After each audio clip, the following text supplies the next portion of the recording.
আমি আসছি শুধু একমাত্র দেশনেত্রী, তিনবারের প্রধানমন্ত্রী বেগম খালেদা জিয়াকে দেখার জন্য।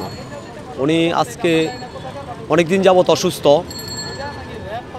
আমিও একজন ইনজুরি অসুস্থ, দেখতে পারতেছেন আমার একটা পাও নাই।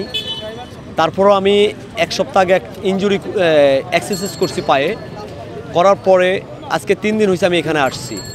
আমি এখান থেকে বেরোই নাই, শুধু এখানে পড়ে আছি শুধু নেত্রীর একটু কথা শোনার জন্য, যে ওনার ভালোবাসার যে হাসিটা ওটা দেখার জন্য। আমি শুধু এখনও পর্যন্ত আমরা দেখতেছেন বিভিন্ন নেতা কর্মী এখানে ভিড় করতেছেন, বিভিন্ন জেলা উপজেলা থেকে আসছে অনেক নেতা কর্মী শুধু ওনার কথা শোনার জন্য।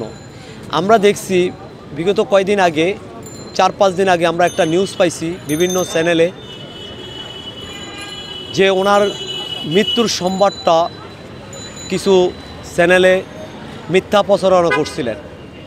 তো এই জন্য আসলে বিশেষ করে আমি এখানে আসা, যে ওনার ভালোবাসায় আমি থাকতে পারি নাই। আমি অসুস্থ শরীর নিয়ে আমি এখানে চলে আসছি শুধু ওনার দেখা করার জন্য। আমি আজকে 3 দিন যাবৎ শুধু ভিতরে ইমার্জেন্সি পর্যন্ত, নিচের সিঁড়ি পর্যন্ত যাইতে পারি, উপরে আমার যাওয়ার কোনো সুযোগ দেয় নাই।